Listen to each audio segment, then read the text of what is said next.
ಪ್ರಿಯ ವೀಕ್ಷಕರೇ ನಮಸ್ಕಾರ. ನಮ್ಮ ಹಳ್ಳಿ ಸುದ್ದಿ ಯೂಟ್ಯೂಬ್ ಚಾನಲ್ಗೆ ಸ್ವಾಗತ. ಪಿಎಂ ಕಿಸಾನ್ ಸನ್ಮಾನ್ ನಿಧಿ ಯೋಜನೆಯ ನಿಮ್ಮ ಖಾತೆಗೆ ಜಮಾ ಆಗ್ಬೇಕಂದ್ರೆ ನೀವು ಈ ಕೆಲಸವನ್ನ ಕಡ್ಡಾಯವಾಗಿ ಮಾಡಲೇಬೇಕಾಗುತ್ತದೆ. ಹೌದು, ಇದು ಬಿಗ್ ಅಪ್ಡೇಟ್ ಅಂತಾನೆ ಹೇಳಬಹುದು. ಹೌದು, ಯಾವೆಲ್ಲ ರೈತರಿಗೆ ಹಣ ಜಮಾ ಆಗಲಿದೆ, ಎಷ್ಟು ಜಮಾ ಆಗಲಿದೆ, ಪಿಎಂ ಕಿಸಾನ್ ಹಣ ಹೆಚ್ಚಳವಾಗಲಿದೆಯಾ, ಎಲ್ಲವನ್ನೂ ಕೂಡ ಈ ವಿಡಿಯೋದಲ್ಲಿ ತಿಳಿಸ್ಕೊಡ್ತಾ ಹೋಗ್ತೀವಿ. ದಯವಿಟ್ಟು ಸ್ಕಿಪ್ ಮಾಡದೆ ನಮ್ಮ ವಿಡಿಯೋನ ಸಂಪೂರ್ಣವಾಗಿ ನೋಡಿ.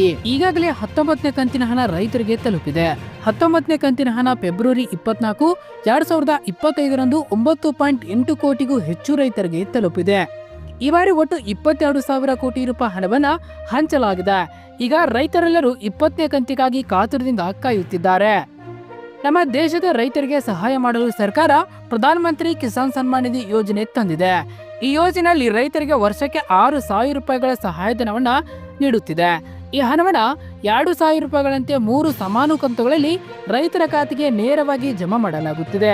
ಹೌದು, ಈಗಾಗಲೇ 19ನೇ ಕಂತಿನ ಹಣ ರೈತರಿಗೆ ತಲುಪಿದೆ. ಈಗ 20ನೇ ಕಂತಿಗಾಗಿ ರೈತರು ಕಾತುರದಿಂದ ಕಾಯುತ್ತಿದ್ದಾರೆ. 19ನೇ ಕಂತಿನ ಹಣ ಫೆಬ್ರವರಿ 24, 2025ರಂದು 9.8 ಕೋಟಿಗೂ ಹೆಚ್ಚು ರೈತರಿಗೆ ತಲುಪಿದೆ.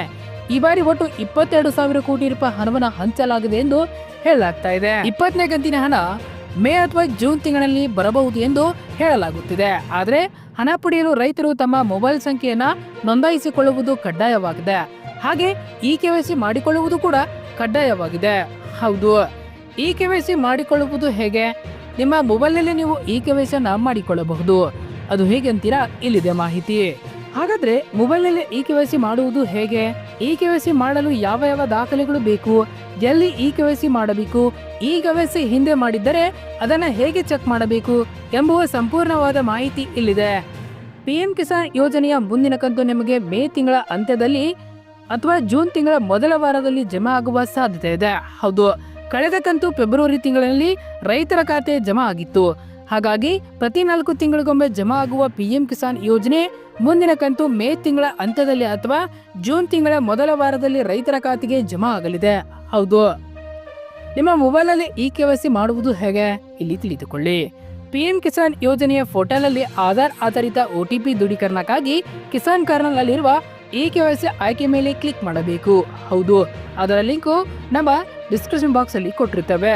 ಆ ಲಿಂಕ್ ಮೇಲೆ ಕ್ಲಿಕ್ ಮಾಡಬೇಕು. ಆಗ ಅಲ್ಲಿ ಪಿಎಂ ಕಿಸಾನ್ ಯೋಜನೆಯ ಪೇಜ್ ತೆರೆದುಕೊಳ್ಳುತ್ತದೆ. ಅಲ್ಲಿ ನೀವು ನಿಮ್ಮ ಆಧಾರ್ ಕಾರ್ಡ್ ಅನ್ನ ನಮೂದಿಸಬೇಕು. ನಂತರ ಸರ್ಚ್ ಮೇಲೆ ಕ್ಲಿಕ್ ಮಾಡಬೇಕು. ನಿಮ್ಮ ಹೆಸರಿಗೆ ಇ-ಕೆವೈಸಿ ಆಗಿದ್ರೆ ಅಲ್ಲಿ ಇ-ಕೆವೈಸಿ ಈಸ್ ಆಲ್ರೆಡಿ ಡನ್ ಎಂಬ ಮೆಸೇಜ್ ಕಾಣಿಸುತ್ತದೆ. ಅಲ್ಲಿ ನೀವು ಓಕೆ ಬಟನ್ ಮೇಲೆ ಕ್ಲಿಕ್ ಮಾಡಬೇಕು. ಒಂದು ವೇಳೆ ನಿಮ್ಮ ಪಿಎಂ ಕಿಸಾನ್ ಯೋಜನೆ ಇ-ಕೆವೈಸಿ ಆಗಿಲ್ಲದಿದ್ರೆ ನಿಮ್ಮ ಮೊಬೈಲ್ ನಂಬರ್ ನಮೂದಿಸಬೇಕು.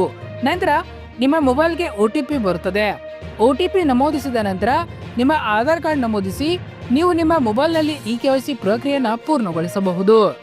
ಮೊಬೈಲ್ನಲ್ಲಿ ಇ-ಕೆವೈಸಿ ಮಾಡಲು ನಿಮಗೆ ಸಮಸ್ಯೆ ಆಗುತ್ತಿದ್ರೆ ನೀವು ಹತ್ತಿರದ ರೈತ ಸಂಪರ್ಕ ಕೇಂದ್ರ ಅಥವಾ CSC ಕೇಂದ್ರಕ್ಕೆ ಹೋಗಿ ಅಲ್ಲಿಯೂ ಕೂಡ ನೀವು ಇ-ಕೆವೈಸಿಯನ್ನ ಮಾಡಿಕೊಳ್ಳಬಹುದಾಗಿದೆ. ಪಿಎಂ ಕಿಸಾನ್ ಯೋಜನೆ ಅಡಿಯಲ್ಲಿ ಪ್ರತಿ ವರ್ಷ 3 ಕಂತುಗಳಲ್ಲಿ ತಲಾ 2,000 ರೂಪಾಯಿಗಳಂತೆ ಒಟ್ಟು 6,000 ರೂಪಾಯಿಗಳನ್ನ ಫಲಾನುಭವಿಗಳ ಬ್ಯಾಂಕ್ ಖಾತೆಗೆ ಜಮಾ ಮಾಡಲಾಗುತ್ತಿದೆ. ಇದನ್ನ ಪ್ರತಿ 4 ತಿಂಗಳಿಗೊಮ್ಮೆ ರೈತರ ಖಾತೆಗೆ ಜಮಾ ಮಾಡಲಾಗುತ್ತಿದೆ. ಇನ್ನು ಪಿಎಂ ಕಿಸಾನ್ ಸನ್ಮಾನ್ ನಿಧಿ ಯೋಜನೆಯ ಹಣ ಹೆಚ್ಚಳವಾಗುತ್ತಾ? ಇಲ್ಲಿದೆ ಮಾಹಿತಿ. ಕೇಂದ್ರ ಸರ್ಕಾರವು ರೈತರ ಕಲ್ಯಾಣಕ್ಕಾಗಿ ವಿವಿಧ ಕಲ್ಯಾಣ ಯೋಜನೆಗಳನ್ನ ಜಾರಿಗೆ ತರುತ್ತಿದೆ. ಇವುಗಳ ಪ್ರಮುಖ ಉದ್ದೇಶ ರೈತರ ಆದಾಯವನ್ನ ಹೆಚ್ಚಿಸುವುದು ಮತ್ತು ಅವರ ಜೀವನ ಮಟ್ಟವನ್ನ ಸುಧಾರಿಸುವುದು. ಈ ಯೋಜನೆಗಳಲ್ಲಿ ಪ್ರಧಾನಮಂತ್ರಿ ಕಿಸಾನ್ ಸನ್ಮಾನ್ ನಿಧಿ ಯೋಜನೆ ಕೂಡ ಅತ್ಯಂತ ಪ್ರಮುಖ ಯೋಜನೆಯಾಗಿದೆ. ಭಾರತ ಸರ್ಕಾರವು ಪ್ರಧಾನಮಂತ್ರಿ ಕಿಸಾನ್ ಸನ್ಮಾನ್ ನಿಧಿ ಯೋಜನೆ ಮೂಲಕ ದೇಶದ ಬಡ ರೈತರಿಗೆ ಪ್ರತಿ ವರ್ಷ 6,000ಗಳ ಆರ್ಥಿಕ ಸಹಾಯವನ್ನ ನೀಡುತ್ತಿದೆ. ಇದನ್ನ 3 ಕಂತುಗಳಲ್ಲಿ ರೈತರ ಖಾತೆಗೆ ವರ್ಗಾಯಿಸಲಾಗುತ್ತಿದೆ. ಪ್ರತಿ ಕಂತಿನಲ್ಲಿ 2,000 ರೂಪಾಯಿಗಳನ್ನ ನೀಡಲಾಗುತ್ತಿದೆ. ರೈತರು ಪ್ರಸ್ತುತ ಪ್ರಧಾನಮಂತ್ರಿ ಕಿಸಾನ್ ಸನ್ಮಾನ್ ನಿಧಿ ಯೋಜನೆಯ 19ನೇ ಕಂತಿಗಾಗಿ ಕಾಯುತ್ತಿದ್ದಾರೆ. ಇಲ್ಲಿವರೆಗೆ 18 ಕಂತುಗಳನ್ನ ವಿತರಿಸಲಾಗಿದೆ. ಈಗ 20ನೇ ಕಂತಿಗಾಗಿ ರೈತರು ಕಾತುರದಿಂದ ಕಾಯುತ್ತಿದ್ದಾರೆ. ರಾಜಸ್ಥಾನ ಸರ್ಕಾರ ಬುಧವಾರ 2025-26ನೇ ಹಣಕಾಸು ವರ್ಷದ ಬಜೆಟ್ ಮಂಡಿಸಿತು. ಈ ಬಜೆಟ್ನಲ್ಲಿ ಹಣಕಾಸು ಸಚಿವೆ ದಿಯಾ ಕುಮಾರಿ ಹಲವಾರು ಪ್ರಮುಖ ಘೋಷಣೆಗಳನ್ನ ಮಾಡಿದರು. ಪ್ರಧಾನಮಂತ್ರಿ ಕಿಸಾನ್ ಸನ್ಮಾನ್ ನಿಧಿ ಯೋಜನೆಯಡಿ ರೈತರಿಗೆ ನೀಡಲಾಗುವ ಮೊತ್ತವನ್ನ ರಾಜಸ್ಥಾನದಲ್ಲಿ ಹೆಚ್ಚಿಸಲಾಗಿದೆ. ಈಗ ರಾಜಸ್ಥಾನದಲ್ಲಿ ಈ ಯೋಜನೆ ಅಡಿಯಲ್ಲಿ ರೈತರು ವಾರ್ಷಿಕವಾಗಿ 9,000 ರೂಪಾಯಿಗಳನ್ನ ಪಡೆಯುತ್ತಿದ್ದಾರೆ. ಕೇಂದ್ರ ಸರ್ಕಾರ ವರ್ಷಕ್ಕೆ 6,000 ರೂಪಾಯಿಗಳನ್ನ ನೀಡುತ್ತಿದೆ. ರಾಜಸ್ಥಾನ ಸರ್ಕಾರವು ಈಗ ರೈತರಿಗೆ ಹೆಚ್ಚುವರಿಯಾಗಿ 3,000ಗಳನ್ನ ನೀಡಲಿದೆ ಎಂದು ಘೋಷಿಸಲಾಗಿದೆ. ಕಳೆದ ವರ್ಷ ರಾಜಸ್ಥಾನ ಸರ್ಕಾರವು ಪ್ರಧಾನ ಮಂತ್ರಿ ಕಿಸಾನ್ ಸನ್ಮಾನ್ ನಿಧಿ ಯೋಜನೆ ಅಡಿಯಲ್ಲಿ ಪಡೆದ ಮೊತ್ತವನ್ನು 2,000ಗಳಷ್ಟು ಹೆಚ್ಚಿಸಿತು. ಕಳೆದ ವರ್ಷ ಜೂನ್ನಲ್ಲಿ ರಾಜಸ್ಥಾನ ಮುಖ್ಯಮಂತ್ರಿ ಭಜನ್ ಲಾಲ್ ಶರ್ಮಾ ಅವರು ಈ ಯೋಜನೆ ಅಡಿಯಲ್ಲಿ ರಾಜ್ಯ ಸರ್ಕಾರದಿಂದ ವರ್ಷಕ್ಕೆ ಹೆಚ್ಚುವರಿಯಾಗಿ 2,000ಗಳನ್ನ ಘೋಷಿಸಿದ್ದರು. ಈಗ ಹಣಕಾಸು ಸಚಿವರು ಅದನ್ನ ಇನ್ನೂ 1,000 ರೂಪಾಯಿ ಹೆಚ್ಚಿಸಿದ್ದಾರೆ. ಚುನಾವಣಾ ಪ್ರಣಾಳಿಕೆಯಲ್ಲಿ 12,000ಗಳನ್ನ ಒದಗಿಸುವ ಘೋಷಣೆ ಮಾಡಿದ್ದರು. ಹೌದು, ರಾಜಸ್ಥಾನದಲ್ಲಿ 2023 ವಿಧಾನಸಭಾ ಚುನಾವಣೆಯಲ್ಲಿ ಭಾರತೀಯ ಜನತಾ ಪಕ್ಷವು ತನ್ನ ಚುನಾವಣೆಯ ಪ್ರಣಾಳಿಕೆಯಲ್ಲಿ ರೈತರಿಗೆ ವಾರ್ಷಿಕವಾಗಿ 12,000ಗಳನ್ನ ನೀಡಲಾಗುವುದು ಎಂದು ಘೋಷಿಸಿತು. ಕೇಂದ್ರ ಸರ್ಕಾರದಿಂದ 6,000 ರೂಪಾಯಿ ನೀಡಲಾಗುತ್ತಿದೆ. ರಾಜ್ಯ ಸರ್ಕಾರವು ವಾರ್ಷಿಕವಾಗಿ 6,000ಗಳನ್ನ ನೀಡುವುದಾಗಿ ಘೋಷಿಸಲಾಗಿತ್ತು. ಮುಂಬರುವ ವರ್ಷಗಳಲ್ಲಿ ಸರ್ಕಾರವು ಈ ಸಹಾಯವನ್ನ ಮತ್ತಷ್ಟು ಹೆಚ್ಚಿಸಲಿದ್ದು ಒಟ್ಟು ಮೊತ್ತವನ್ನ 12,000ಗಳಿಗೆ ತರಲಿದೆ ಎಂದು ಹೇಳಲಾಗುತ್ತಿದೆ.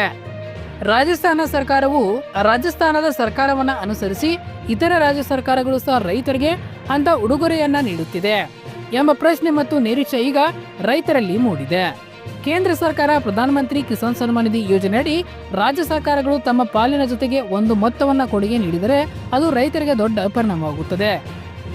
ಇದು ನಮ್ಮ ಕರ್ನಾಟಕದಲ್ಲಿ ಇಲ್ಲಿವರೆಗೆ ಯಾವುದೇ ಹಣ ಹೆಚ್ಚಳವಾಗಿಲ್ಲ. ಇದು ರಾಜಸ್ಥಾನದಲ್ಲಿ ಮಾತ್ರ ಹೆಚ್ಚಳವಾಗಿದೆ. ಧನ್ಯವಾದಗಳು. ಇದೇ ರೀತಿ ಹೆಚ್ಚಿನ ಮಾಹಿತಿಗಾಗಿ ನಮ್ಮ ಹಳ್ಳಿ ಸುದ್ದಿ ಯೂಟ್ಯೂಬ್ ಚಾನೆಲ್ ಅನ್ನು ಸಬ್ಸ್ಕ್ರೈಬ್ ಆಗಿ.